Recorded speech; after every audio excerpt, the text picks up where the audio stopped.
My name's Carl, and we have Keyan. Keyan, Hi. how was your week? It's great. I ate turkey. I liked it. It was good. Also, do you wash your sweaters with on cold? Because I feel like your sweater. I have a black sweater, and mine is way more muted than yours.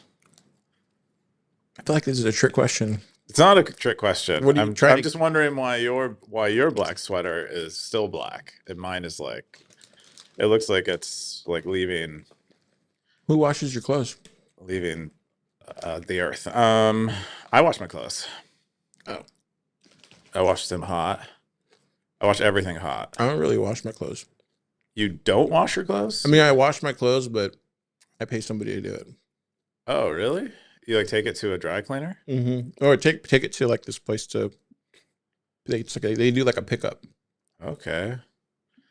You take it to an auntie, and they pick it up. What place do you? Well, they pick it up and then they wash them. They bring it back And folded. they bring it back folded and stuff. Oh, dude, that's bougie, bro. No, it's not. I've used services like that before. It's bougie. No, it's not. It's like $30 a pop for a bag. No, it's No? not. How much do you pay? I don't want to talk about it. It's not. Gotcha. Dude, everybody does it who lives a busy life. Like, Oh, really? Oh, yeah. I think I heard of like, Elon Musk doing that. And no, I think if you know, live a busy Jeff life, I mean, I think that's normal. yeah, Steve Jobs, I think, did it. Just No, I'm think not. about- I'm not saying I that. think the billionaires do it. You're right. Yeah, the bill. No, I'm busy saying like billionaires. it's not as much as you think. It's like literally. I've used them before. They're like I'll 30 do it like bucks a once. bag. I do it like once a month. If you have a lot of clothes, I guess. But Yeah, my experience with them, it's like $30 per. but I also don't have bag. like a washer and dryer. So Oh, I see. yeah, I don't have a washer dryer or like. Their complex does. So it's probably going to cost roughly. It's probably the same amount if you do like a washer and dryer plus. Yeah, yeah, I know. You're right. That's why.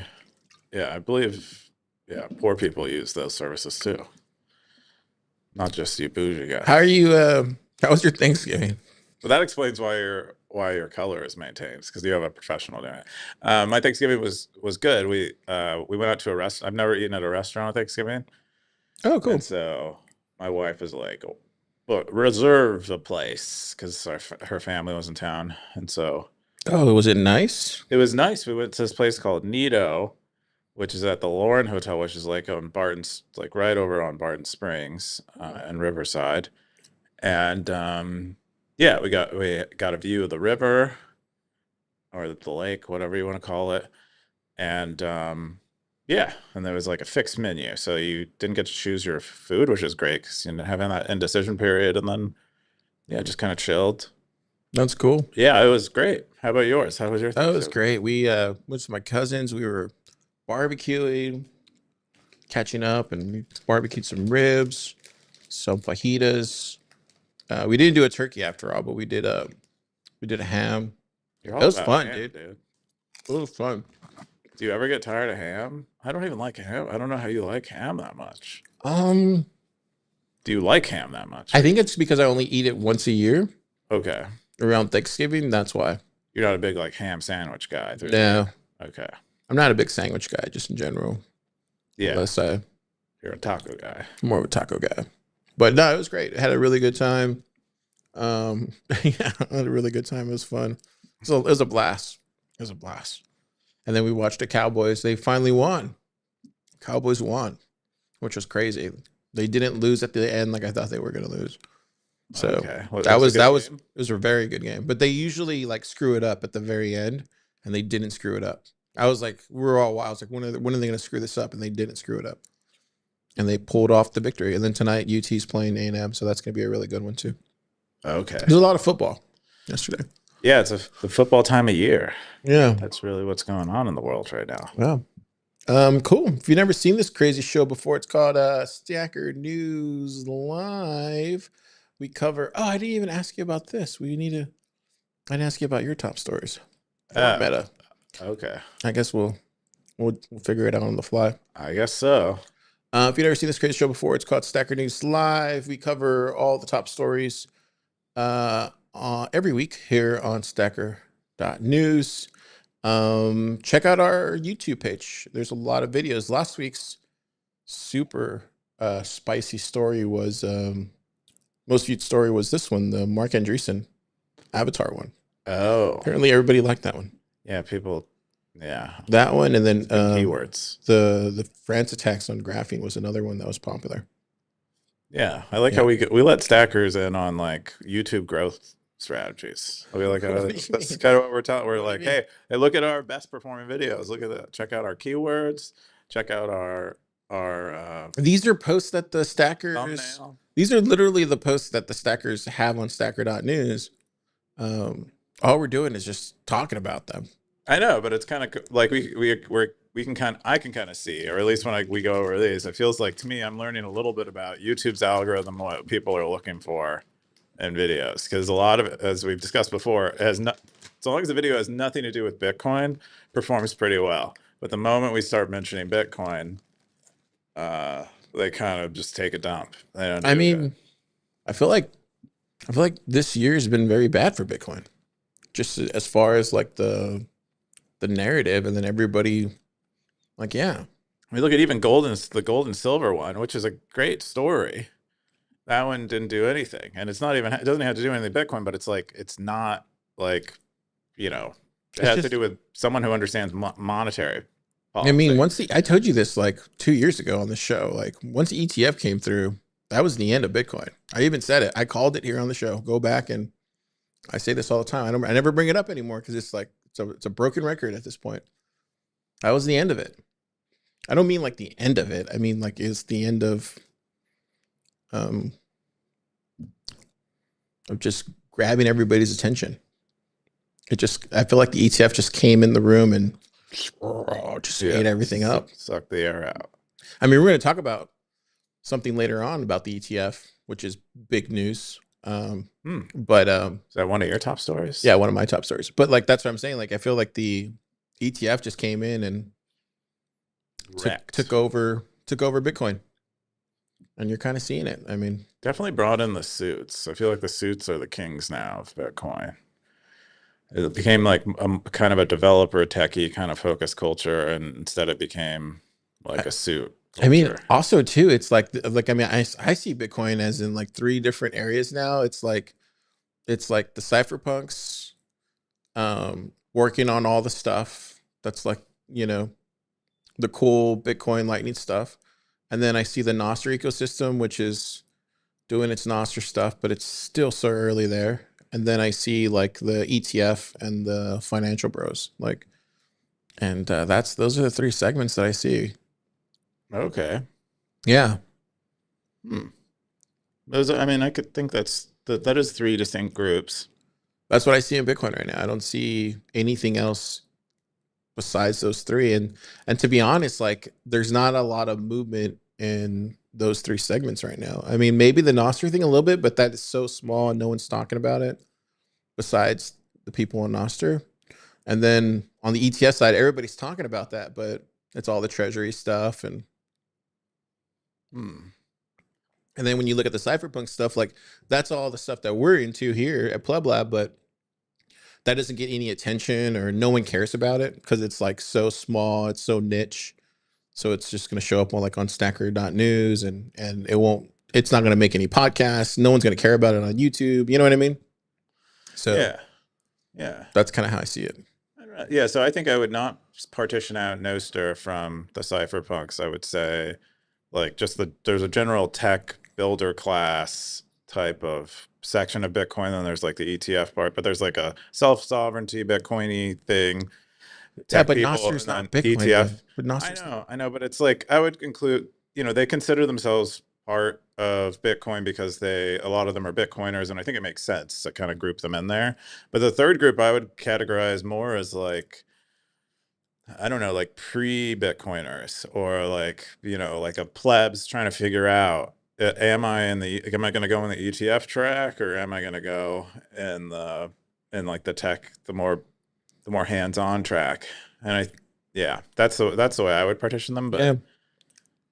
I mean, I also haven't thought about that much, but I mean, I think about it all the time, but I usually don't talk about it because it upsets people when I say these things.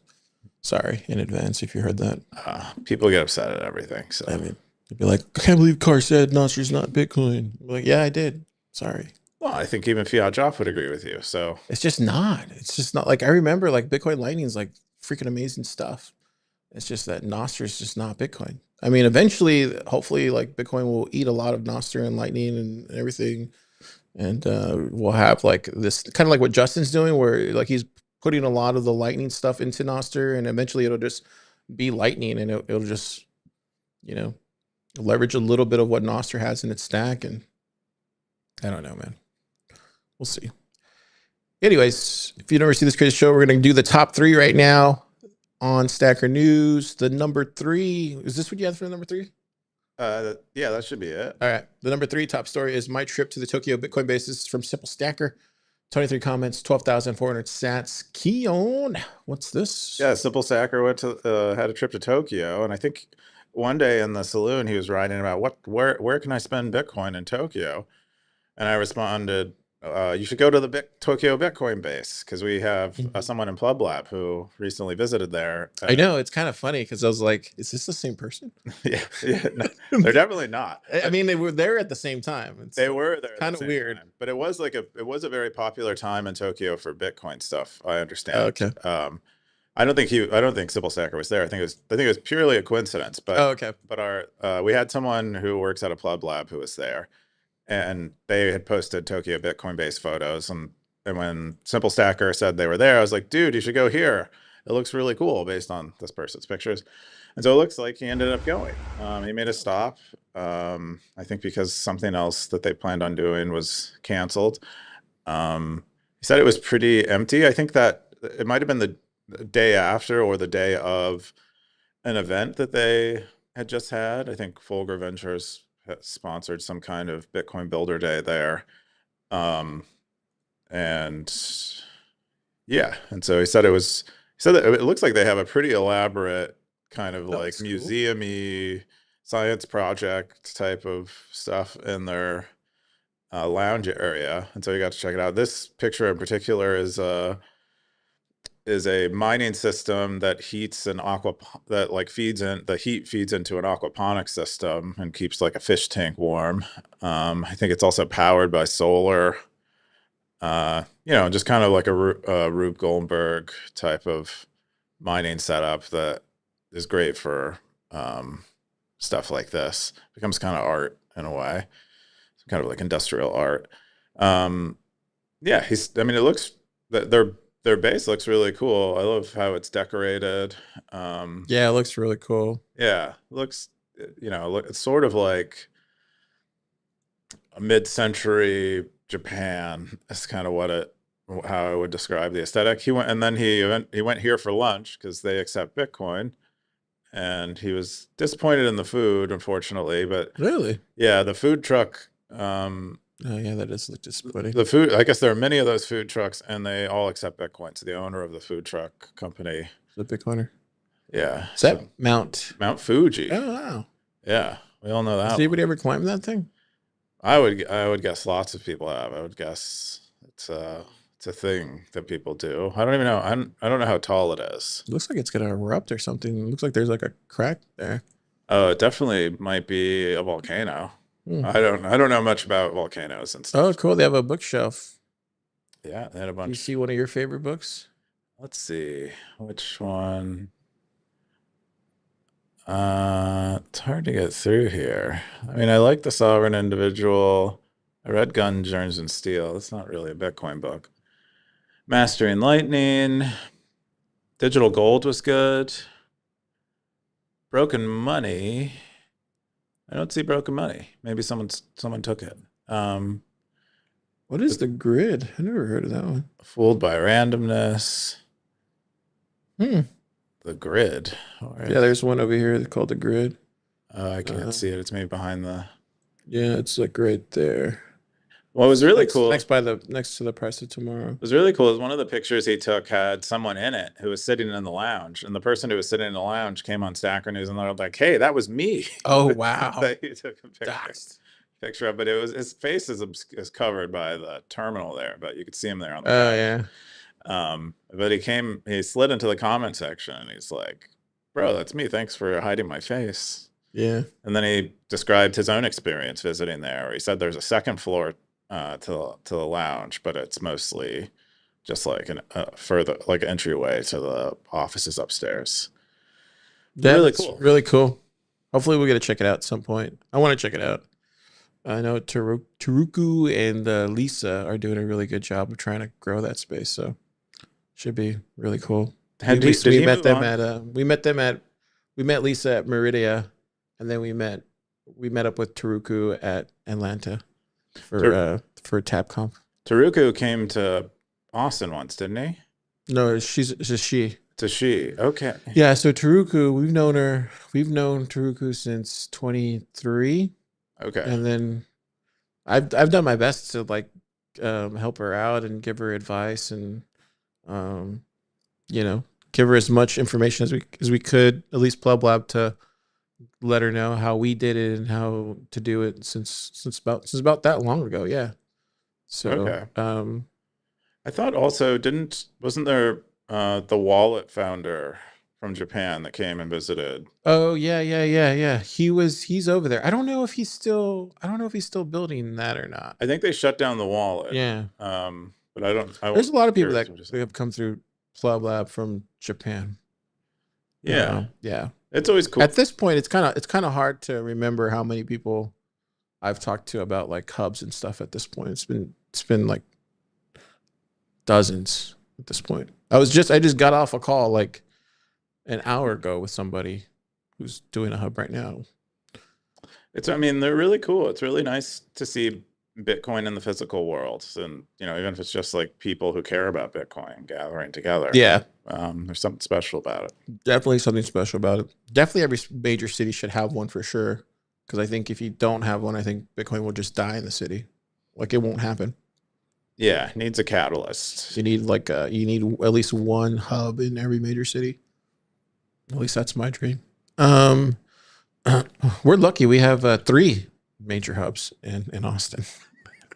Do we? Yeah. So Nifty's, okay, PlebLab, and then Bitcoin Park. We have 3 hubs. That's how you know we're the Bitcoin capital of the world. I don't know. Has Nifty started doing events and stuff? As far as I knew, it's a hacker space. Okay, I didn't realize she was renting out desks and stuff. I thought it was just her. Oh no. I mean, it's like a hub though, right? It's somewhere to go, yeah, and yeah, it's somewhere to be, somewhere to visit. Yeah, somewhere to visit. Okay, but yeah, we have 3 in Austin, and then that Web 5 one, or is it a Web 3 one or Web 5? It's like a Web 5. I don't know. Is Dorsey involved? If it's Dorsey's involved, it's Web 5. No, I think that one's CIA. I don't know. Oh, we don't know what that one is. Might be. But yeah, pretty cool stuff, dude. The number 2 top story of the week is the part of Bitcoin you have to trust. This is from Scoresby. 56 comments, 3,671 sats. Keyan, what's this? Yeah, so this Scoresby continues going through Voskuil's crypto economics book, and this week's chapter was on the axiom of resistance, which is sort of the Bitcoin succeeding, or believing in Bitcoin's system succeeding relies on us believing that resisting the state in network software context is possible. So that is kind of like the assumption Bitcoin's value prop depends on. And yeah, and so this chapter in crypto economics just calls that out, just brings that to attention. It says here, proving statements about Bitcoin requires reliance on axiomatic systems, specifically mathematics, probability, catalactics, which is a Austrian economics thing about prices, and the assumption that it's possible to resist the state. And so it's more or less what it's about, and that's what Scoresby wrote about here and kind of elaborated on, is that Bitcoin has not really been attacked yet. So we don't, like in a very direct manner by the state. They haven't tried to go after mining. The tax we know that only a state could do, they have not. Some of them they have not yet done. The ones that would really destroy Bitcoin, like, you know, somehow occupying both mining pools that control like over 50% of the hash rate, or things like that. I would definitely say they have attacked Bitcoin already, and they are currently attacking Bitcoin, just covertly. Not in a way that most of us would agree would really risk Bitcoin not succeeding. I would agree with you that it's like under pretty regular attack, but they're mostly going after like on and off ramps, really, destroying the UX with regulations around this kind of stuff. But they're not yet trying to destroy the system itself. They're kind of destroying usage of it, I would say, and a bit different. But regardless, I think even if whether Bitcoin is currently under attack or not yet under attack, it's succeeding, and it's succeeding requires it to be censorship resistant, and all these things that give it value require Bitcoin being able to resist state control over it. And we just take that at face value. We take that as it's stated. Like we can't prove that Bitcoin can resist state control. We just kind of have to assume it's possible that the system will be able to. Yeah. We got the top comment from Elvis Mercury said, this is the biggest thing missing from almost every discussion of Bitcoin, in my opinion. What it means for it to succeed or fail, the various moves the state could make, what might happen as a result, and how we could tell empirically if it were happening. My take is that most Bitcoiners are operating under cartoonish assumptions about this, mainly from having never really thought critically about any of it and having instead incorporated the Bitcoin talking points as a major matter of religion. The tell of this is why the way of being are the grandstanding critiques of the existing systems, including prophecies about the ultimate fate. Yeah, he goes on. Do you agree with Elvis Mercury? Yeah, I think you do. Yeah, I would agree. I mean, I agree with most things that call out Bitcoiners being complacent. So I definitely agree with the sentiment. I do think that there is a large body of writing and thinking that has been done on the state attack stuff. But yeah, it's definitely not popular, and represents a minority of the content produced about Bitcoin, and should be discussed more. So yeah, I agree with him. Yeah, I agree with him too. Interesting. Yeah, lots of good stuff in the comments here. Yeah. Check it out. The number one top story of the week is "This is not what adoption looks." Was he trying to say like or Luke? Yeah, it was a typo. Oh, okay. This is from Siggy47, 101 comments, 20,000 sats. Keyan, what's this? Yeah, I thought the title was actually a joke, but it was a typo. Siggy documents his experience with the Occupy Wall Street movement. So these are photos taken by him through one of the camps in what used to be what is, I think, Zuccotti Park. That was in 2008, right? Yeah, or 2010 or something. 2000 might have been 2000. Yeah, 2008, 2010, roughly. I think a little bit, maybe 2007. I think as early as 2007. But he said he was working in downtown Manhattan, and got a chance to stop by and talk to some of the people. He said it was pretty small. He said it was a lot smaller than you'd think it was based on the news reports, and describes how they were actually occupying the park. I guess it's a public park that is privately owned. Which is a common thing, I guess, in New York City. And yeah, he said the people that he talked to were people who had their homes foreclosed on, or he said there were, socialists who were kind of there handing out, like native New Yorkers who were there handing out socialist pamphlets and stuff. And then he he uses this to motivate talking about, what's going on with Bitcoin, but he transitions to talking about Bitcoin through by talking about Larry Fink, because Larry Fink was involved, I think, in handing out the money to financial institutions during the bailouts. So Larry Fink was appointed as the point man for distributing the money, which financial institutions should get bailed out and which ones shouldn't. I don't know if he was at BlackRock then, but he was at an MBS firm prior to being the CEO of BlackRock. And so he was chosen to handle funds for the bailouts. And then he went on to run BlackRock. The rest is history. Yeah, but he discusses that because to point out that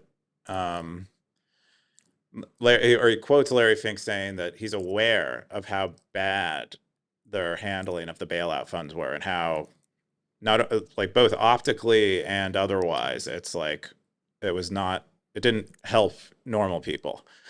But yeah, it didn't really change results any, but he at least acknowledged it at some point. And then he kind of ends this section about Larry Fink talking about how, he's now very pro Bitcoin and manages the largest ETF, and encourages us to view, people like Larry Fink with skepticism, because they are extremely conflicted, if not, operating in bad faith altogether. And, so Larry Fink is in charge of the biggest Bitcoin ETF. Is he going to do the right thing in the case where something happens with a big Bitcoin ETF, given that he, failed to do it during the bailouts? Probably won't. But he says all of this to encourage us to use Bitcoin the right way. Take custody of Bitcoin yourself, learn how Bitcoin works, learn how to be your own bank, and not farm it out to people like Larry Fink, who you should know you cannot trust. And yeah, I thought this is not what adoption looks like. Is kind of the main point. The ETFs are not what a Bitcoin adoption looks like. Cool. We had the top comment from Scoresby. Some good reminders here. I suspect the SN as a group of Bitcoiners is probably the least likely to be holding ETF shares and believing in 4D chess, yet complacency does slip up on us if we aren't careful. Billy the Kid said Bitcoin subculture is as significant as its moneyness. Yeah. Optimism said Coinbase is reputable. And then he says, since when? Just because they say and maintain an image that they are doesn't mean they actually are, even if we'll stay reputable. Yeah. There's a lot of comments here. There's like 101 comments, which is, yeah, they really got into it. Everybody talked about it. There's that really notable paper clipping. It's in the op return in the first Coinbase output. Chancellor on the brink of second bailout for banks. Billions. Wow. Only billions back then. Now it's like trillions. You think we'll break 100 trillion before the end of the decade? 100 trillion in debt? Yeah. Oh, we're at 38. I think we're probably at 39 now. I would guess so. It seems to be going at that rate. Yeah, Exponentials are hard, but yeah. So I would say because we're in 25. It'll be higher than you would think it will be. It's not going to be linear. It's not going to be linear. 200. Yeah. You know what? I'm going to go over 100 before the end of the decade. For the end of the decade. The end of the decade meaning by 2030? Yeah. I'm going to go over 100 trillion. Okay. I think that's a fair bet. I think you could probably make a really strong case that that'll happen, even with numbers and stuff. Yeah. Let's hope we're still alive. We'll see. Bro, it's so dark. Of course we'll be alive. We'll be thriving in our Bitcoin citadels that we build at the bottom of the ocean. All you guys are talking about, I'm going to go into the middle of a country and buy some farmland. Bro, how about the bottom of the ocean? They're never going to get you there. That's where all the UFOs are. That's right, dude. And we don't know that they're hiding well. Those might not even be UFOs. Those might just be Bitcoiners already. Yeah, that's the future Bitcoiners coming back from the future. Yeah, those Tic Tac UFOs. That's Satoshi, dude. Satoshi. dodging all the feds. Oh, yeah. Of course he's gonna fly by. Yeah, Satoshi, bro. That's awesome. All right, that's all the top stories of the week here on Stacker.News. We're gonna jump into the AI Bitcoin segment. Let's jump into this one before we get into the fun stuff. Did you see the Genesis mission that your boy Trump signed? Yeah, I looked in. So the weird thing about this is I saw this story getting circulated, but I was like, they signed this executive order like I felt like a while ago. No, but it says the 24th. Yeah, it says the 24th. Okay. So this post was from I don't know where this post came from, but it showed up on Stacker.News. I guess it's from the same guy. Yeah. It was a really good post. Like this is something that you would expect from like The Rage or something, but I read through it. He's basically talking about how he foresees a time when a lot of these, or let me just start with the context. So the Genesis mission is what Trump is calling the kind of like the Apollo mission or the Manhattan Project, but for AI, quantum, and everything that the future is hopefully going to provide for buzzwords. Yeah, sure. Yeah. David Sachs's book. Basically. Sure. Anyway, so long story short, he goes into this kind of like hypothetical, there's going to be a bailout coming for a lot of this stuff. And then, so he kind of talks about this in a context of like, we've seen COVID-19, we've seen the Manhattan Project. Look at how this turned out. It actually didn't turn out for the better. It just basically made this kind of nanny state, or not nanny state, this nanny government for all these how would you say? They just basically made these they just basically made them all like how would you say they corrupted nuclear technology basically. Yeah, but they just made Boeing, and they're all just kind of they're just zombies. They're just zombies. They're not actually creating any there's no competition. There's literally no competition with any of these companies. They're just straight handing up money over every year. Kind of techno-fascism. Like this is like when you look at airliners now, that's the result of like techno-fascism 50 years ago. Yeah, I love that word. Okay. So they're talking about how right now, currently with OpenAI and HSBC had these projections that they came out. They're saying that it's very likely that OpenAI is not going to be able to like hit their how would you say their growth targets that they're trying to hit. Because I think they're running at a loss, but it's like a humongous loss. And even like Sam went on record, I think like 2 weeks ago with Satya. It was like circulating around the internet, this video of him, and it got posted on Stacker.News. I think I talked about it too, but it was a really interesting video where he was the guy who was asking him. He was also an investor with OpenAI, and Satya was on there too. And then eventually Sam just like said, "Hey, if you want to sell your shares, let me know. I can find somebody to buy your shares." But so all this to say, and he goes into this article talking about how it's very likely that they're not going to be able to hit all the revenue that they're out there trying to do, because you have NVIDIA already invested into a lot of these companies, already, buying some of the compute for a lot of these companies, already doing their best to kind of bubble up these already existing AI companies. So he's predicting that David Sachs is going to do like this bailout because it only lasted like 18 days or something like that previously. And then he goes into this other thing about how he foresees like the surveillance state coming because of this like Genesis mission that Trump is putting together. And he sees that there's going to be a panopticon of these companies. There's going to be no competition. You're going to get rid of all of these early stage AI companies that would have been created. And you're going to see just nothingness. And this is actually going to be bad for AI in the long term.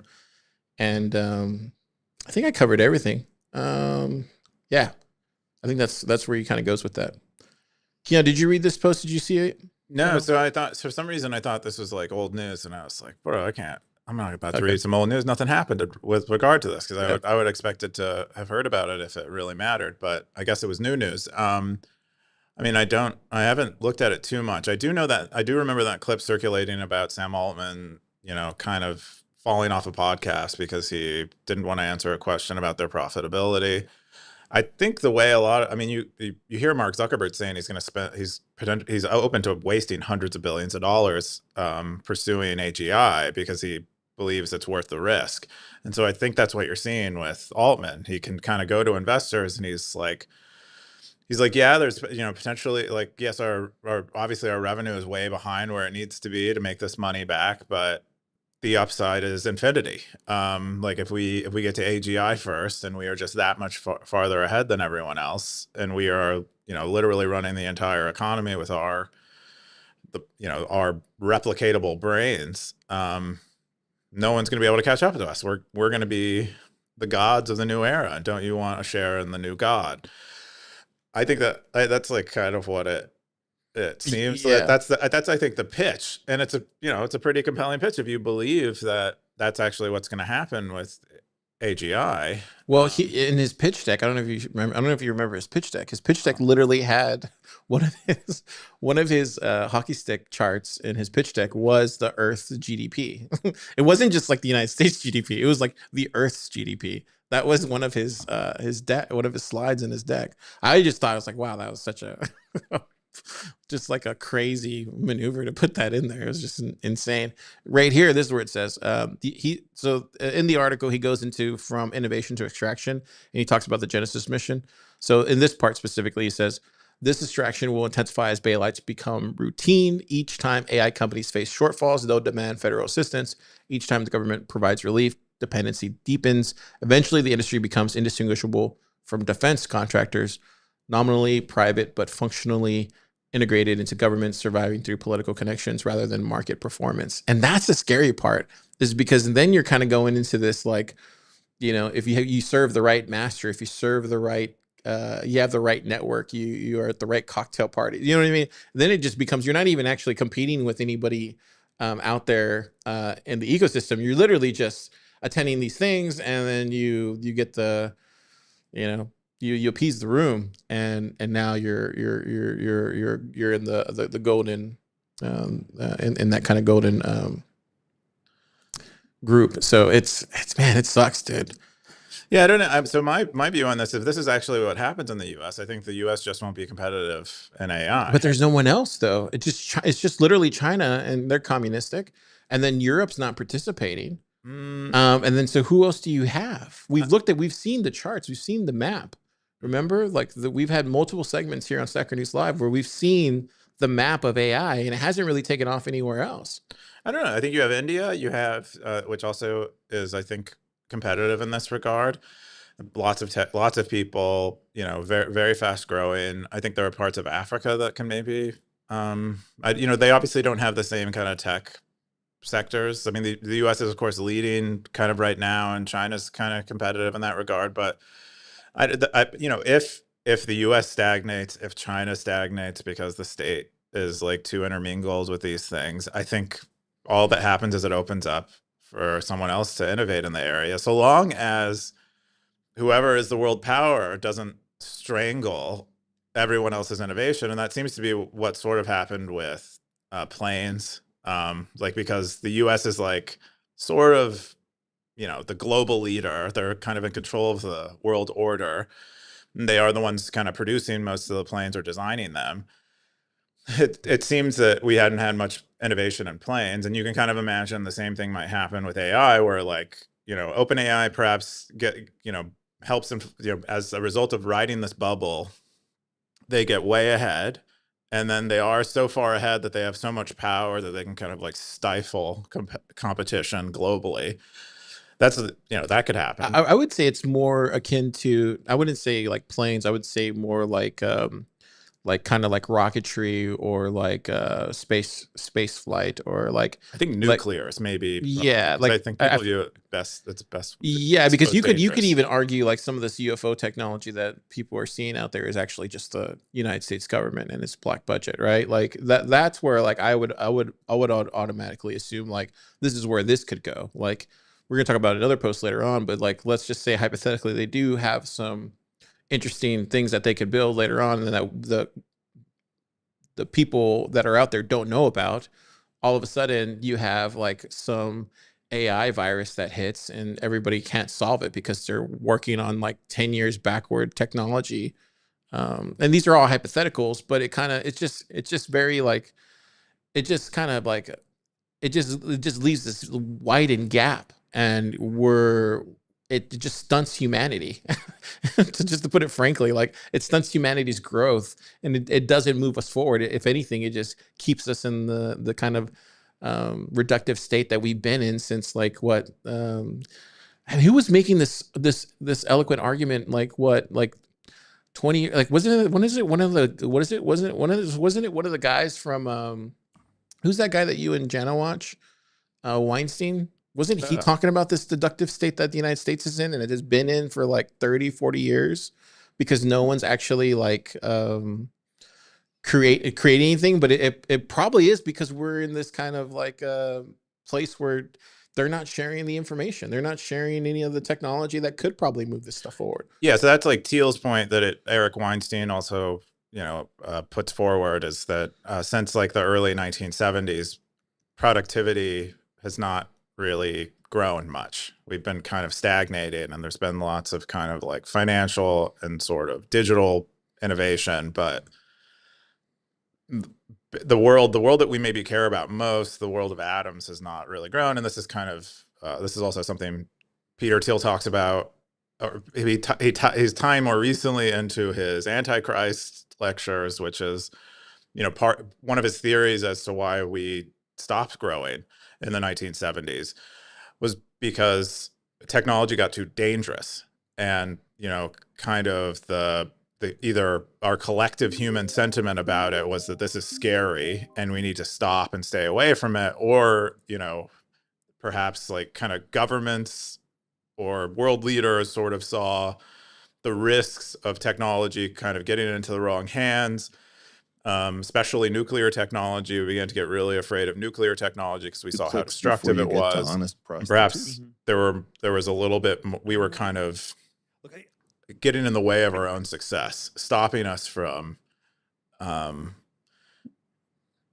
continuing to innovate in these areas that were terrifying to us. And he used like part of what he uses as like a stand-in for how we maybe unconsciously held these beliefs is how most of our like sci-fi and stuff became dystopian. Like it stopped being about like, it wasn't like Star Trek. We're gonna travel the world and meet, or travel the universe and meet new species. It became more like there was a nuclear war, and only 10 people survived, and the rest of them are zombies or whatever. Like that's like most of the sci-fi that we have now. Anyway, yeah. So I guess you could kind of, I think that is going to happen with AI. I think that is. I mean, it just got signed into law, and like he's going to benefit from it. Like Palantir is actually going to be one of those companies that is going to benefit from this, and we'll see what other ones that Sachs allows. But it's kind of a bummer, man. Yeah, but I think so. When I looked into the Genesis stuff, I think part of it was that it was the government there might be funding stuff, but the part that I was interested in was the data. I think part of it was like the government will now go out of its way to kind of make the data publicly, all of its like National Science Foundation data and other data that was kind of inaccessible. They're going to give privileged access to a few companies, or maybe perhaps they have some application process so that they can train models on it. And they're basically trying to give United States AI companies a lead. But I think where this eventually ends is AI is going to be an existential risk. It's going to be a weapon. And so eventually the government is going to get super involved in it anyway. And if I don't know if you remember Leopold Bonaparte's paper, and he did a great podcast with that AI podcast guy who's like the most popular one, but he that's like part of how he sees the next decade or so going with AI is eventually it becomes very risky. Like the technology becomes extremely secretive because you're afraid that an enemy is going to come in possession of the technology, and then you know they're going to be, you know, even a few months ahead of you is potentially risk them destroying you. And so that's how these people are thinking about this stuff, is like, we just have to get there first. It doesn't matter how we get there. You know, we create all kinds of bubbles, all kinds of distortions in the market. It is existential that the U.S. succeeds at getting there first. And I think that's just, you know, well, I think it's like I think it was going to happen either way. I don't think it mattered who was elected or anything like that. And because the piece even talks about it, but so I think the Genesis mission was going to happen regardless of who got elected. But Trump does it in a very gaudy fashion. You know, he wraps it in 24 karat gold, like gold leaf, like that. Everything he does is like, yeah, buddy, this is what we're doing. I think, you know, when other presidents do this kind of thing, at least my impression of it was sort of like it was done in a whisper. It's like, yeah, we're partnering with these guys over here, and they, you know, it had more code. But Trump is like, we need to do this, otherwise, you know, for the U.S. needs to win. We're going to be winners, and so I think that's why, like, but it's good because it alerts more of the general public to kind of what's going on in the government, how kind of weird, how much power it exercises.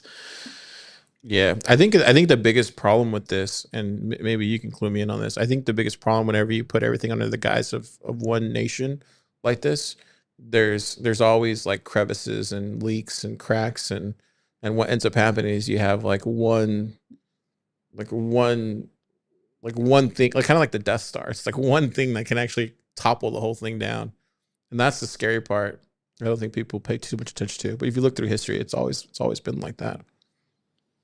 Anyways, that's a really good article. Genesis mission, definitely read it. It's definitely worth reading. The other one I want to bring up was actually before I bring this up, because it kind of ties into the whole Genesis mission. I want to jump to one of my posts real quick. It was so the cryptographer DJ Bernstein criticizes push to finalize post-quantum cryptography. This is not really a post-quantum cryptography post. This is more about Dan Bernstein. So Dan Bernstein, if you've never heard of him before, he is a here. Let me see if I can read this correctly. Make sure I get it right. He designed the Salsa 20 stream cipher in 2005, and then he also was the one who proposed the elliptic curve 25519 as a basis for public key schemes. And since 2014, when OpenSSH is compiled with OpenSSL, they power most of its operators. OpenBSD packaging signing is based on ED 25519. So this guy is a very big person in the cryptography field. Mm-hmm. So the U.S., the NSA is this post is from Brent. He posted on Stacker.News. I don't think he got any attention at all. But what was interesting is this one guy single-handedly kind of stepping up to the United States government, and this was on Slashdot. Remember Slashdot? So in October, Daniel Bernstein alleged that the America's National Security Agency were attempting to influence NIST to adopt weaker post-quantum cryptography standards without a hybrid approach that would have also included pre-quantum elliptic curve cryptography. Bernstein is of the opinion that given how many post-quantum proposals have been broken and the continuing flood of side channel attacks, any competent engineering evaluation will conclude that the best way to deploy post-quantum encryption for TLS and for the internet more broadly is as double encryption for post-quantum cryptography on top of ECC. But he says he's seen it playing out differently, and he goes into it. But he also shares concerns about how the Internet Engineering Task Force is handling the discussion and argues that the document is even out of scope. So he's basically saying that the NSA and the United States government is purposely putting kind of similar to what we were just talking about with the Genesis mission, is like they're purposely um, um, working down, or how would you say it? They are weakening the cryptography so that way they can then exploit it later on. And he's talking about this publicly, so much so that he actually is suing them in court, and it's in the Wikipedia. And then this is from what Brent said. He said the NSA has a history of international sabotage of cryptography standards, giving themselves and other adversaries sly backdoor access to presumed private communications.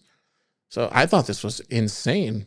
I've never heard of such a thing, to be honest. Oh yeah, I've definitely heard of such a thing. I don't remember where I encountered this idea first. I mean, it just kind of makes sense. You have a standards body that is centralized and corruptible, and so if you're the NSA, why wouldn't you go in there and try to put your own backdoors that are specific to you into it? I forget where I first encountered this stuff, but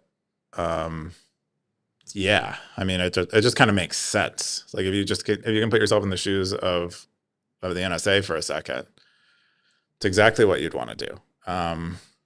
Yeah, so just wanted to bring it to everybody's attention because I think it's pretty concerning. As somebody who just heard about this today, I was just like, damn. So when you couple that with the Genesis mission, like things get really dark. Goob. Things get really dark. I wouldn't pair them together. Like that wouldn't be a dinner I would eat, Like I want to talk to I don't this want them guy on the though. same I want to plate. talk to this guy. This Dan guy. Or Daniel guy. I want to talk to him. Yeah. Why isn't he? Why isn't he Why doesn't he have a podcast? I mean, he should be on podcasts talking about this.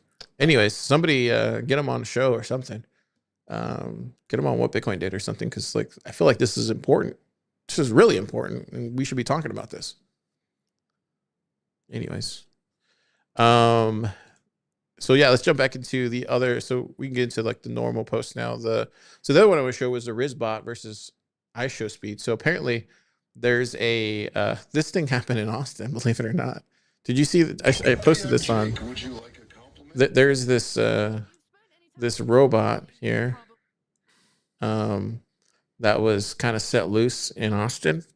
Oh, cool. And apparently he's suing, or not the robot, but the company. That guy right there is suing this influencer for attacking his robot. So here it goes right here. You'll see him. Yeah, there goes the affidavit. Look this. So yeah, here it goes right here. So he's like pretending to box him, and then look, he just like, oh, I guess the robot tripped him. I didn't even see that. Oh, here it goes right here. Watch. So the guy gets mad, and hang on, let me see. Yeah, okay. So look. So this is what he does. He punches him,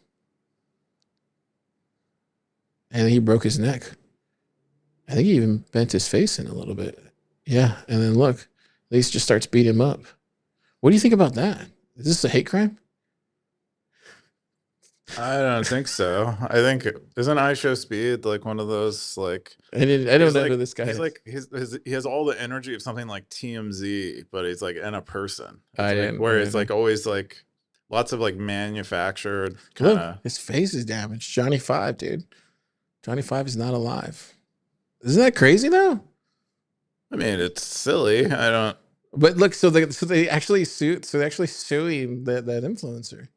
Well, yeah, he did damage to their property. I know, but look, but they're saying that it's like, and then the APD got involved. I know, but it said, I guess, well, it looks like maybe they purchased one of these robots and then It did look like the robot. If you go back to the video, it did look like he like tripped him though in the beginning. Did you see that? Look right there, like right there. Look, I think it was just he assaulted him first. Look, boom, he punched him.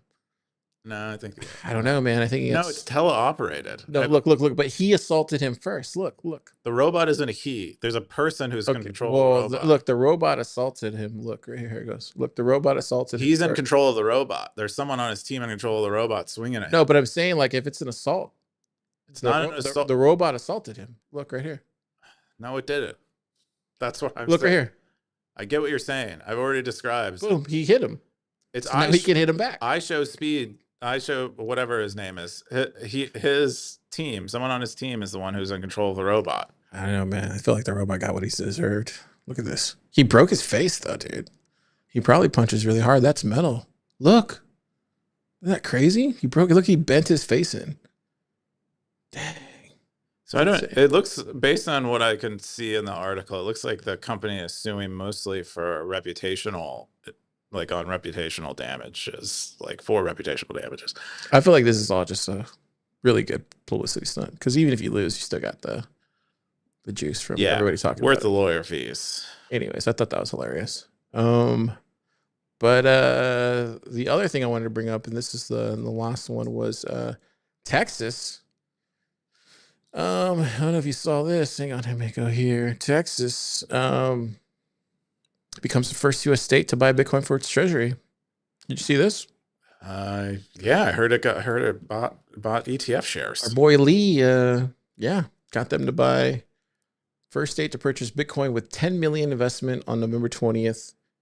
Got the comptroller to buy it. It's through BlackRock, so there you go. Oh, yeah, so it's in good and safe hands. There you go, Larry Fink. But it says they're eventually going to do self-custody. I've heard rumors that they said Texas. He said Texas purchased 5 million on November 20th. 10 million is allocated. Isn't that crazy? That is interesting. Where did the $10 million come from? What do you mean? I don't know. Like, where did they get it? Whose money are they spending? I think it's in here, and then it's not like Greg Abbott. He didn't like take it out of his bank account, right? Or maybe Dorsey donated it. I mean, that's where a lot of the money. No, I think it came from. Yeah, Abbott signed it into law. I would guess they levied it in the form of taxes. Where is it? Texas Code Reserves. Let me see. Where is it? So it's probably just the comptroller, right? So it had to be taxes. Yeah. So they took money from people. So rather than letting those people keep the money and store it in Bitcoin themselves, they're going to steal it from them. I think that's big news, dude. I mean, you don't think it's big news? It's big news. Oh, congratulations, the state of Texas. I think it's big news for stealing money and buying Bitcoin with it rather than doing other things with it. I mean, that's just proves that Texas is the place to be. I mean, yes, it is BlackRock, right? Like Siggy was saying, but I think it's still worth bringing up on the show, I think. Or would you say no, not bring it up? Oh, I think it is news. I think it's worth, news, but I just don't. I don't think it's anything to be. It doesn't make exact sense to be proud of. It's like, how much Bitcoin is that? 5 million. I don't know. It's like a sailor's weekly buy. It's only probably 50 Bitcoin. Yeah, we'll see. Anyways, that was the last one that I had. Do you want to get to Wumble's picks before we get to your picks? Sure. I actually didn't spend much time on this, so we'll do a bit of Wumble's picks. This is Wumble's picks.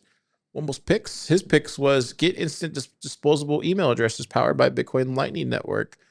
This is from Supratic. Did you see this post? The LN email? Yeah, I think this project has been around for a while. At least I recall it being mentioned somewhere. Somewhere before. There's a lot of these really cool, like lightning powered. Yeah, we used to see a lot of these, right? Back in 21. Yeah, I remember. I mean, there was the guy who had the fax service, which was cool. That was really He recently released a postcard service. Oh, that's cool. Yeah, which is really cool. But in this case, it's email. And Wumbo wants us to, I think you can pay. So you pay with a bit of Bitcoin on Lightning, and you can get a private email address and send and receive from it. I don't know exactly what the rates are, but I would guess it's blocked. It's either based on, it's probably based somewhat on usage. So like the number of emails you're receiving and sending. But you can get access to a throwaway email address, which is nice. So Wumbo asks, would more of these types of services that only accept Bitcoin encourage more people to use Bitcoin? I think so. I think, yeah, if there's no other way to get the service, or especially for privacy focused services, I think it would encourage more people to use Bitcoin. Is it is this what mass adoption is going to be made of? Probably not. Unless we're really unless we're in a world where lots of people want privacy and therefore need to kind of use these services like this. I mean, even something like Square switching over, even if all of its merchants switched over Bitcoin payments, I don't think that would be a mass adoption event either. I still think Gresham's law is in play, where I think what people are going to spend their fiat until they only have Bitcoin, basically. So and so we might never get there, but at least what's nice about Square's thing is it's making more people acquainted with Bitcoin. The merchants are now, they'll get a little bit of Bitcoin, it'll go up in value, they'll become Bitcoiners. And so I think it's sort of, it will snake its way as sort of a savings technology. And I don't think it's even there. We haven't fully saturated the market in terms of savings technology. Anyway, so that's roughly my answer to that question. I don't know if you had a take on that question, Gar. No, I think like we were talking about Nostr earlier, right? And I think some of the cool things that are happening on Nostr, like if you just got rid of the Nostr piece, which is a lot of friction, and you just left the Lightning stuff, I think you would have a lot more people using your app personally. I think one of the things that like Nostr does is introduce a lot of friction, and it's not a popular take that I'm saying right now, and people will hate me for saying it, but it's just true.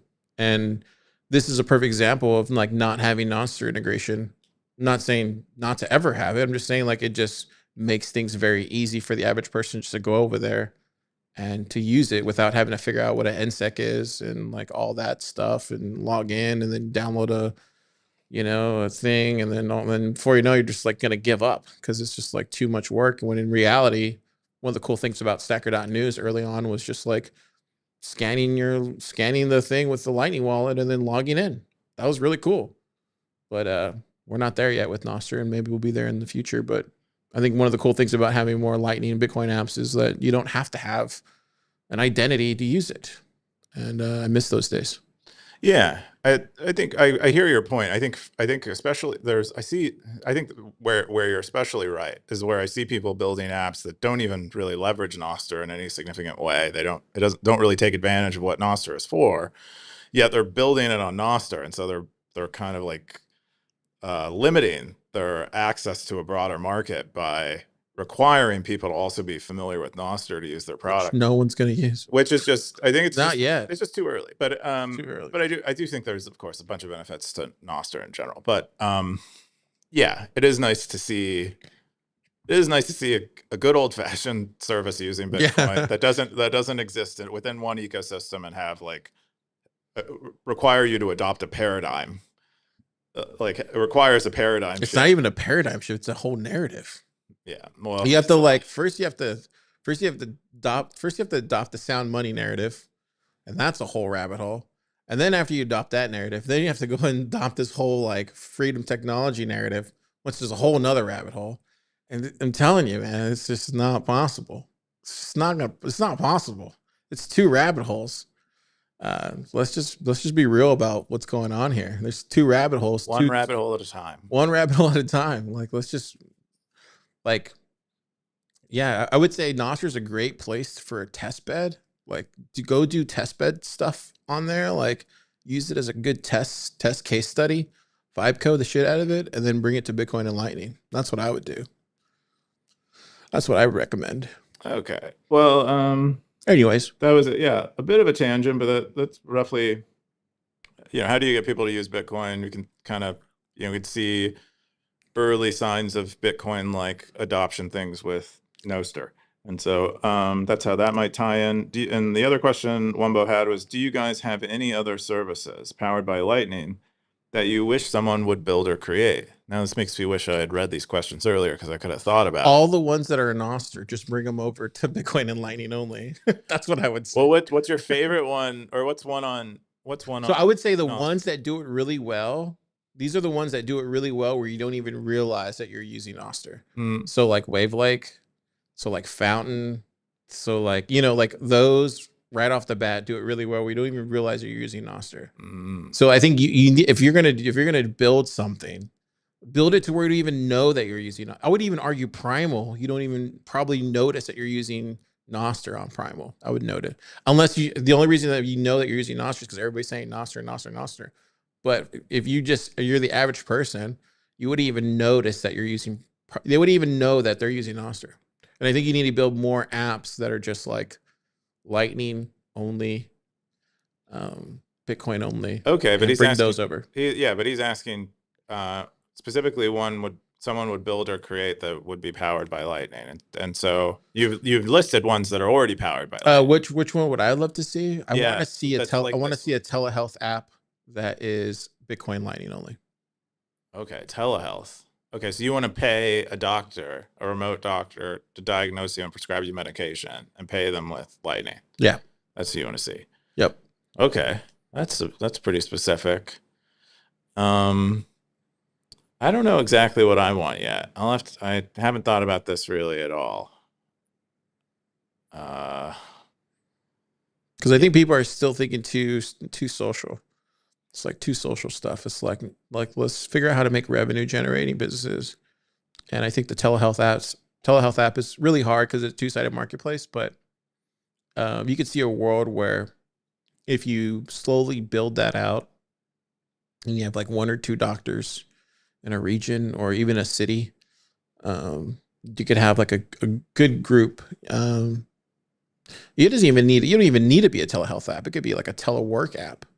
Maybe your favorite mechanic or something. It could basically be like a Craigslist for Lightning and Bitcoin. I would love, I think what I'm begun to think about is maybe like some kind of package delivery. This is like a problem that we have with Stacker.News, where we want to send things to stackers, maybe because they've, it's just like sort of a prize or a reward for doing certain things on Stacker.News. And a lot of them don't want to give out their addresses rightfully. But it'd be kind of cool if they could set up some kind of mailbox, some kind of service that we pay, they're like a forwarding service, and we actually mail packages to the service, and that stacker can set it up there. We pay money to that service to forward the package onto the stacker, maybe. I don't know how that would work exactly, but I feel like once you get the real world involved, you're like asking for all sorts of legal trouble. Yeah, but that's kind of what I want. That's where Bitcoin becomes exciting. Yeah, but you just can't do that with like money, and then under the authoritarian regime that we're in, which is the United States of America. Like, you can't mix those two things, man. You're just asking to go to, just not. Maybe in a different country, I would say you're probably able to do that. Maybe I just don't think you can do that in America and get away with it, because they're gonna pop you for like something. Somebody's gonna be a bozo and like send drugs or something. Yeah, I mean, that's fair, but I don't. And then you're gonna go to jail for holding the bag. I don't know, but yeah, I don't know of any.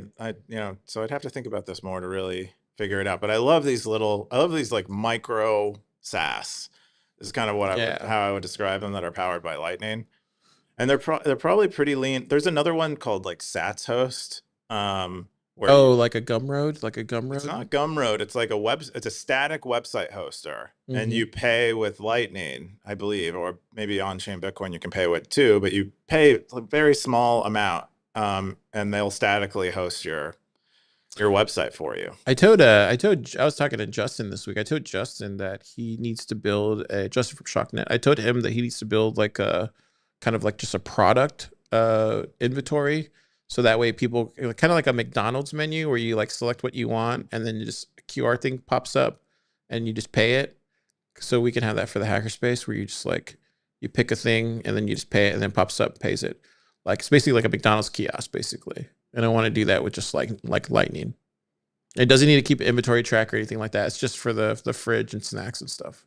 Oh. And I was telling him, I was like, man, dude, you should just build one of those, and I would totally use it. I imagine Ellen Bits has something like that. I bet Darth Corn. Yeah, but Ellen Bits is. Ellen Bits is blank. Anyways, but I think that would be really cool. But I don't want to use I want to use something that's gonna work. Anyways, cool stuff. Wumbo's picks. He picks some, and we talk about them. And it's always a spicy one, just like today's. We're gonna jump into Keyan's picks if he has any. Oh, okay, yeah. What Sure. was your pick? One of the picks is from South Korea, LN. They went to Hawaii, and Was it this week? yeah. And my second shop to pay with Lightning in Hawaii. I think Oh, there it goes. the week before they went and bought coffee. I think they found some Square merchants that had turned on Bitcoin on their terminals, and so Oh, cool. they bought coffee last week. And this week he went to a ukulele shop. You know, if you're going to buy a ukulele, you better do it in Hawaii, because I think that's like the origin of the instrument. And so he bought 2 ukuleles in Hawaii and Did was he able bring to them pay back? with Bitcoin. Huh? Was he able to bring them back? Why wouldn't they let him? Oh, cool. He didn't fill them with drugs, I imagine, Whoa. or anything like that. Or sand. It's not a bad idea, but like grow some good cheap out there, you know what I mean? Dude, when I went to Hawaii, we went to Maui when I was like, I think I was like 20. Like 20? I think I was like 20. And this was before 9/11. And the people that I was with, they were able to sneak marijuana onto over the plane. This is how easy it was back then, pre 9/11. Isn't that crazy? Oh, that is fun. But when I was smoking a lot of weed, I would fly with like a couple joints in my bag. Really? Yeah, no problem. Oh wow. Do they not check? I don't think they care. I think they might have seen him in the scanner, Oh, but I wow. have like a couple of joints. It's like, wow. what are you gonna do? No, but back then, and I didn't smoke, but I still don't smoke. But he brought like a pipe and a bag. It was a bag. It was like Yeah, flying with it was a paraphernalia. bag. It was just like, damn, bro. Yeah, Like he brought like a kit. yeah, he brought like a kit. I was just like, dang, that's a lot of marijuana. Like, how did you do that? But I guess he wanted to have a good time. Yeah, you really don't need that much weed to have a good time unless you have like very high tolerance. But yeah, he bought some ukuleles. I imagine he's going to, if he's not living in Hawaii, I imagine he's going to take them back with him. He said that the person who was manning the counter was, I think he thought it was the owner's wife, who wasn't actually familiar with the Bitcoin part, so he had to kind of encourage them. Was this I wonder if it was in Honolulu. They have a big they have a meetup and everything. What's her name was they have a gosh, I forget her name, but she like runs their community over there in Honolulu. I forget her name. I don't the shop's name is called Best Hawaii Ukulele. Oh, yeah, but there's like a bunch of Bitcoiners in Hawaii though. Oh, I'd believe it. Yeah. Yeah, we knew some who used to be there. Cool stuff. What was the other one you had? The other one was Elvis Mercury shared a post, the shape of the game we play. Shape of the game we play? Where's that one at? It's right. It's above you. It's up there. It's like top 6, I think 6 in the 6. Oh, this one, yeah. Yeah. Yeah, this one. So this article is about the author argues that you can learn a lot by reading business biographies, or you can save yourself a lot of time, like making mistakes running a business by reading a lot of business biographies. And they kind of discuss that point. I guess they got some pushback in a comment in one of their blogs about it, where a guy is like, there are some things you cannot learn by reading.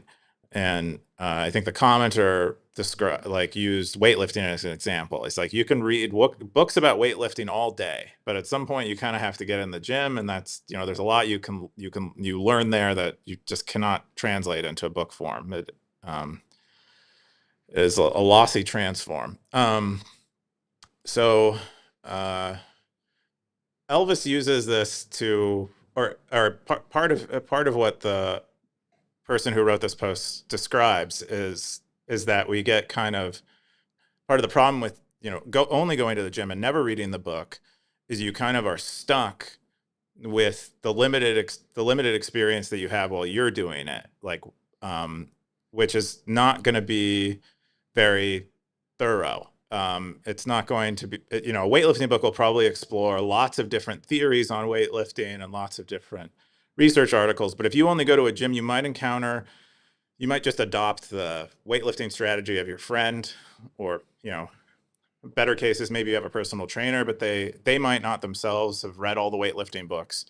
But Elvis just uses that to describe how our view of things is like limited, and we are kind of blind to things, and we can get really stuck in assuming things in the future are the way, or are going to be the same the same as the way we've experienced them.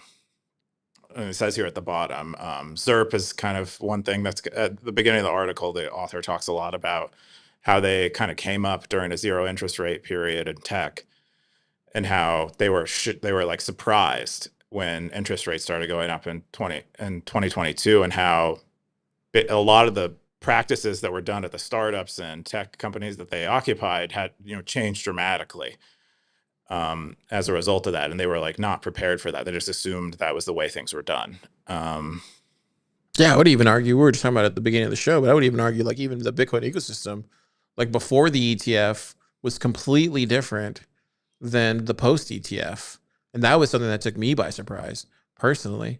I never expected, like I knew like everything was going to change. I just didn't expect the business side of the ecosystem to change that abruptly and that different post Bitcoin ETF.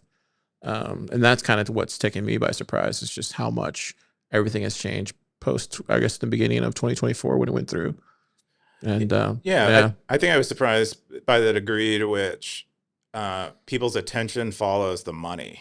Like I thought I knew the money would flow to the ETF, but I didn't think people who were previously interested in like the technology stuff and the like cypherpunky things would just have their attention get redirected to like Bitcoin bonds and ETFs and treasuries and strategic reserves. But that appears to be what happened. So I was definitely surprised by that. I was not surprised by the tech.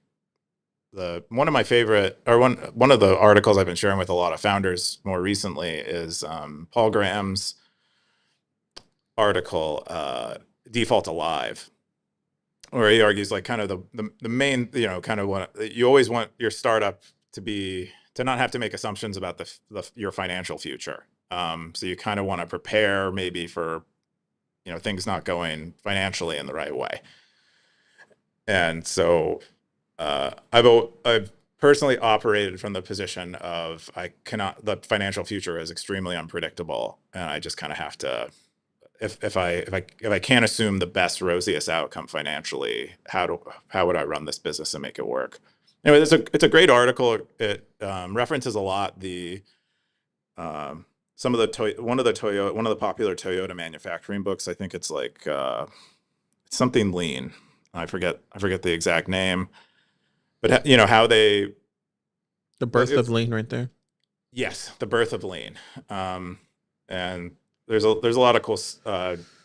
A lot of the stuff was invented in Japan in there because they were like the major manufacturer for the United States as we transitioned to consumers.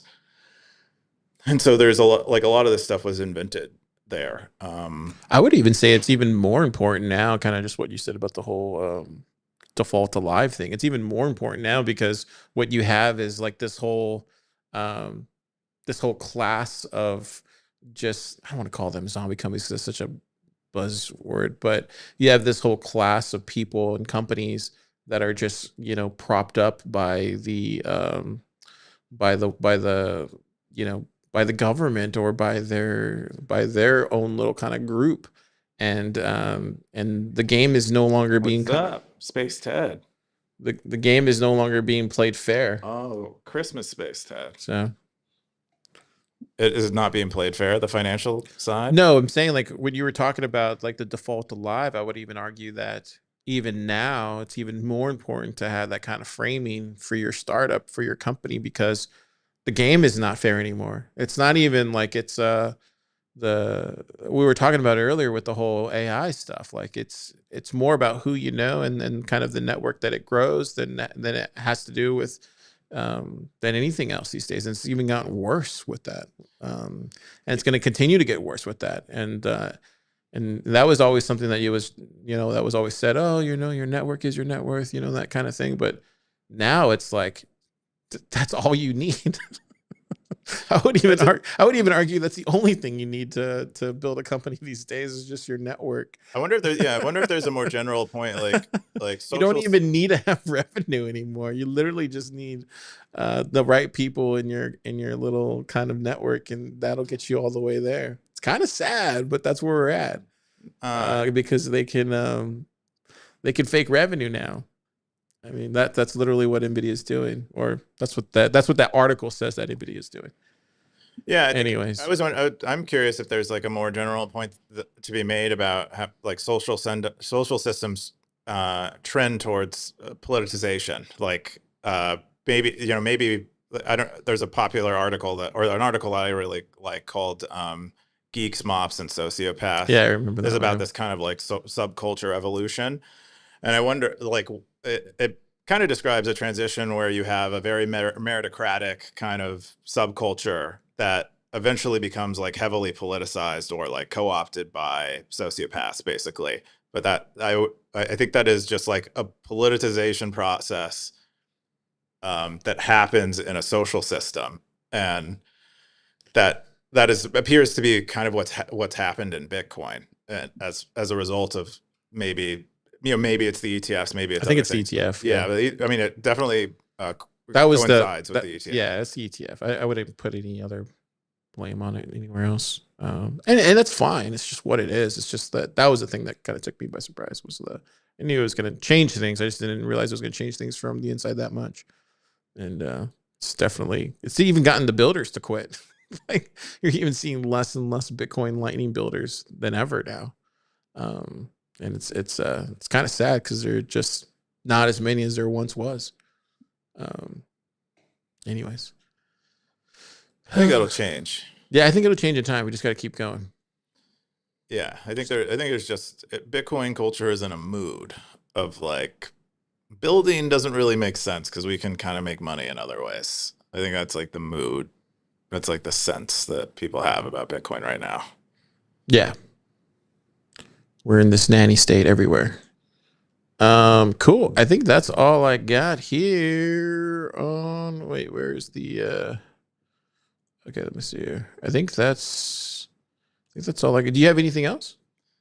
No, I had two. Did you have meta? I don't think we had meta this week. Okay. We've been doing like bug fixes that we don't announce. Okay. And then, so PlebPoet had she's not here today, but she had her Happy Thanksgiving Stacker.News zine. Did you take a look at this? I did take a look at it. See if the web version is pretty great. I like fall a lot. I'm a fall girl. I'm a pumpkin spice girl. So I love a good fall theme. Oh man, it's not loading. Pumpkin spice latte or oh yeah. Do you get that? Can you have that hot or no? Oh, you can definitely have it hot, bro. Oh, I didn't know that. Of course, yeah. I mean, you want to warm up. I like it. I like an iced pumpkin spice latte. Put a fire on your Samsung, bro. A little pumpkin spice latte. All right, it's not loading. Living in the woods. Anyways, but check it out. Get yours. And yeah, it's a festive one on Stacker.News. Yeah, it's not loading. Probably because we're streaming. But yeah, look at this. Look at it. It's got leaves on it. I think those are hand drawn. Or they could be real leaves. But there's also flowers, which conflicts because you don't really have fall flowering. Really, I don't think. Why embrace the system that Bitcoin was created to destroy? That's the question of the year, I would say. That's probably a quote from Siggy's article about Luke. And then our perpetual thankfulness. Why are you thankful for? What those are all of our Thanksgiving posts over the years. Oh, nice. Yeah. Cool stuff. And then we're gonna jump into the comments. We had a lot of YouTube comments. One came from this guy about the fleeing your country. He said, "Don't come to Ireland. We are full. You will live in a tent." Bro, some of us do live in tents, like literally. Like a lot of Bitcoiners don't give a fuck, dude.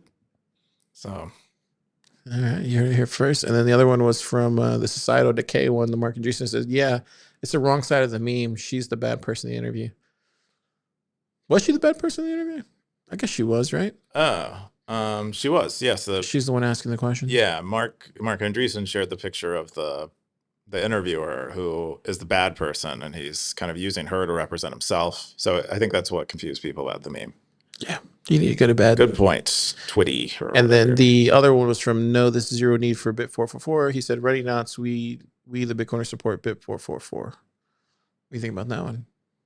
Well, I don't think COVID is a scam 4556 speaks for all Bitcoiners. I would just it's my own, it's a theory I have, but There you go. yeah. These are all the comments on YouTube, man. There's getting more and more and more comments on YouTube, which is Oh, kind of crazy. Bring it. There's And there, dude, the Peter Thiel one is like, I want to answer those, but at the same time, I'm just like, there's just too many. Too many to answer those. there's a certain level of quality of a YouTube comment. If you come on Stacker.News and tag me, I'll answer them. It's like a what is the hipster beer? Is it Pabst? Pabst Blue Ribbon? Yeah, it's like a Pabst Blue Ribbon of comments. Like that's kind of what you get on YouTube. It's like, well, the hipster beer in Austin is Lone Star, so yeah, that's why I forgot about it, because it's been a long time since I've had a Pabst, but PBR. Yeah, PBR. That's another way to describe it. So Blockchain Boog has said zap, and then there's a user that's just zapped, and then Undisciplined said it's communism, car. I think he was talking about the whole Andreessen Horowitz thing. Maybe. Really? I don't know. What other thing were we talking about where it was communism? I don't know, but this is a thing. I remember. I recall, like, from a year ago, we were talking about some abandoned housing project in China, where you went on a rant about communism, and I was like, well, like, I think you can have this without communism, and then Undisciplined's like, no, Carr's right, it's communism. So that might be, he might be referencing that. Do you think the Genesis had a similar concept. Do you think the Genesis thing is communism? The Genesis thing, the Genesis mission. Do you think that's communism? No, I think, well, it's like communism. It's this kind of public-private partnership, which they do a lot in one of the leading examples of communism, which is China. So you kind of have this, like, capitalism for some, or capitalism with help, capitalism with state, where the state benefits and the company benefits from the state. I think like in political science, that's like fascism. That's like the actual definition of fascism, is my understanding. It's like a public-private kind of chimera, but that might be wrong too. It might also require social ideology, but yeah, that is my. What's your take? That is my take. It is fascism of a kind. That's all we got. Let's jump into the top Cowboys, baby. The top Cowboys of the week here on Stacker.News. Got one in hiding. Coob, Undisciplined, Blockchain Boog, Gray Ruby, We Are Satoshi. Yeah, I don't think we've had much movement since. I feel like at some point, Undisciplined and Gray Ruby are just going to run Stacker News. I mean, safe to say, right? Well, they do have two of the most popular territories. And they do run the most popular podcast on Stacker.News. So yeah. Makes sense. Do they have better numbers than we do? I think they do. Really? Yeah. I mean, we should compare. We should enter. No, we should have a beef. I'm perfectly fine them having a way bigger podcast than we do. I'm perfectly fine with it too, but it'd just be kind of fun to have a beef. I mean, they did it the right way. They even have sponsorships too. Really? Yeah, they have sponsorships. It's because they're not showing their faces. Oh, it's because then the sponsors don't want to be associated with the people? Probably, yeah. Okay. Do you think we were more attractive? That wouldn't matter. I think I'm very attractive. We can get Mark. I think I'm very attractive to the guys, ladies. like a Macy's underwear to model. The ladies. Can come in here and. But you're married, Coop, so you don't really have a. Yeah, no, I get to look like a slob, and it costs me nothing. We got Optimism, Crypto Sensei, or Cryato Sensei. I always say Crypto. Scoresby, 117 OT, Machiavelli, Kepford. What else we got? Satwise. Satwise, which is Siggy's ecom. Solomon Satoshi. Siggy Bezos. Dr. Brader. Porygon. Carr. Philippe. Sooks. CryptoCoin. Oh, CryptoCoin came back. Well, looks like everybody started updating their profile pictures. I got Shocknet, Dead Beef, Didn't that used to be dad beef, or was it always dead beef? It was always dead beef because dead Okay. beef you can spell it out in hex. Mm. Yeah, I think that's pretty much it. Roy, CLR, PlebPoet, Bull Bitcoin, Harry, Bitcoin Search, and Angie rounding up the top 5. Zapper. Boom. Boom. There you go. I remember that picture. I used to love that one. Oh yeah, that's a good meme. Yeah. Anyways, that's all we got here on Stacker.News. Keyan, what are you doing this weekend? What am I doing? We're moving. Oh yeah, we're moving. I packed most of it up. I just have to like get the big things ready, I guess. Yeah, I'm gonna pack all the stuff tomorrow. It didn't take me as long as I thought. It was like pretty much, a couple of hours filling boxes. It's gonna take that much, yeah. Yeah. Plus, there's not a whole lot out here. Yeah. Just gonna pack it all up tomorrow. But that's probably mostly what I'll do. It's got family left town. Oh, they did already? They're here for 4 days. Yeah. And so kind of back to my routine and getting. Were you happy seeing them or no? Oh yeah, it was great. I love seeing them. I love seeing my wife's family. They're great, good people. And Tom is a Bitcoiner now.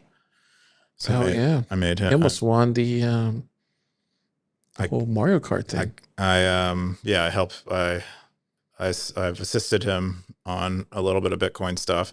Does he talk about that almost win at all? Yeah, he does talk about it. Oh wow. Yeah, he was close, man. No, he's like, I'm gonna build a seed signer. That was like the first thing he did. He's like, I heard about seed signer.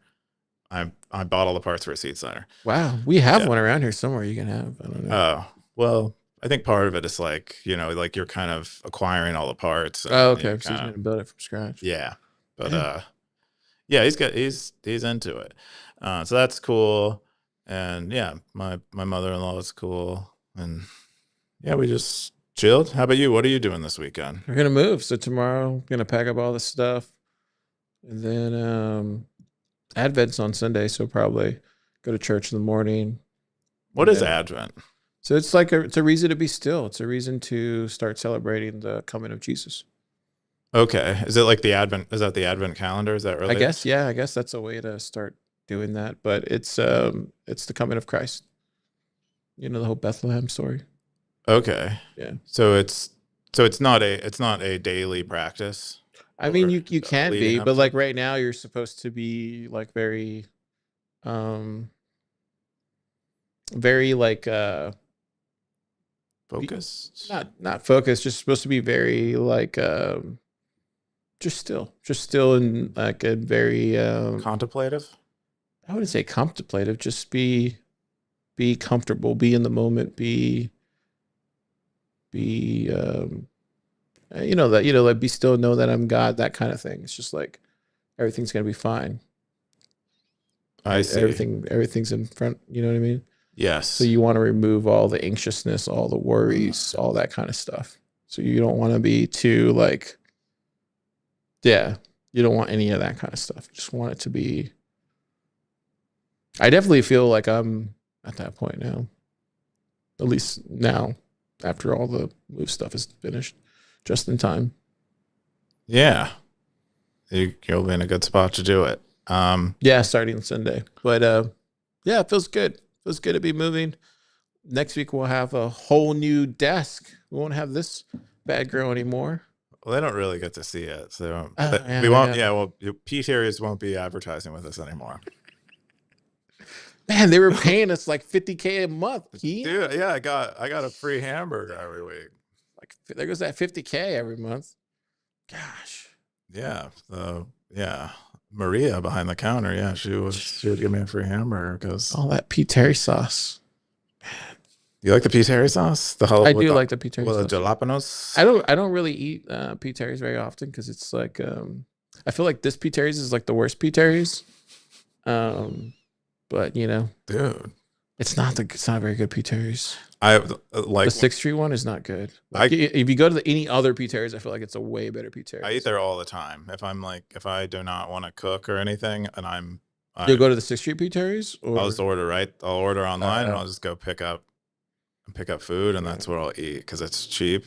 I mean, it's good. Don't get me wrong. It's just not as good as the other pizzerias. I feel like depends on what I just get hamburgers, so I don't. Yeah. Oh, no cheese. No, I just get. Oh, you just get the regular meat. I just go. Yeah, I'm just trying to get. Do you get the protein basically? Lettuce wrap, or do you do like the bread? You have boat. Oh, you get the boat. You can get a boat. It comes in a little tray. If I'm gonna go anywhere around here, I would go to Cava because it's like really good. Oh, yeah, but they're every time they fuck up my order every time I order something from them, or I end up waiting like 30 minutes. Really? Oh, because you got it. No, that's the thing. You can't pre-order with them. You got to do it live. That's how I operate in the world. No, you can't pre-order. I would pre-order everything if I could. I would not at Cava. Yeah, once I did it once and realized that they screw, I was like, yeah, never again. Yeah, I don't know why they can't get their because they're busy, together. dude. No, but I'll even order when they're not busy, and they're like, "Oh, we didn't have what you ordered, so too bad, guy." And it's like, what? Yeah. I paid you money. If you try to pay them in cash, they'll give it to you for free. Oh, really? Yeah. Oh, well, that's why you like Kava. I mean, that if I no, but I'm saying like if anybody comes to the 6th Street Kava location, try to pay them in cash, they'll give it to you for free. It works. Dang. Well, somebody we know did that. He told me that, and I was like, "Does that really work?" Yeah, it works. So yeah, I don't know if it's reproducible. It's not reproducible, but oh well, yeah, it's a thing. But you should spend cash because no, I tried and then to see if they did it, and then I just paid with my card. Oh, but it's true, they will give it to you for free. I guess it also, yeah, you kind of have them hostage because like. You're like, well, but Kava's the only one that will do that though. Like you can't do that. Chipotle will literally be like, "See ya." Yeah, they'll like shank you. Yeah, they'll just throw it away. No, but like Kava, I feel like Kava that you make this. They make this $30 bowl of stuff Why are you spending $30 on a bowl? This is why you can't afford laundry pickup because you're spending $30 on a bowl, buddy. This is why I go to pizzerias. There's no possible way I can spend $30. Exactly. But you put me in a Kava line, I'm like, yes, I want the. I think I spent like $13 at Kava. Black truffle shavings. I spent like $13 at Kava. The gold truffle hummus. Yeah. Yeah, but like you can at the end, like they have they're not going to throw out all that food. So I imagine you do have more leverage than you would at somewhere like Chipotle, because you maybe have a $10 burrito they're going to throw away. Oh, you're saying because of everything you put in there, maybe? Yeah, because they went through the process. They've assumed that the payment is going to succeed. So well, they need to swap the payment before then. Or I guess they can't do that because you're going to add all the ingredients. Yeah, they don't want to add the friction at the front. You're going to add it at the back. Yeah, they didn't figure that out. Well, they did. I think they really, most people are honest. They're going to pay. They're not going to try to. They're like, do you accept gold coins or whatever? Hey, I do pay. I pay now with everything. But I'm just saying, like when I found that out, I was like, is that really true? And then turns out it's true. They give it to you for free if you pay cash. Stackers, when you come visit Austin, definitely try the Kava trick and see if it works. Yeah, Kava loophole. Kava loophole. Yeah. It's an interesting trick. Yeah. Anyways, Keyan. Zap.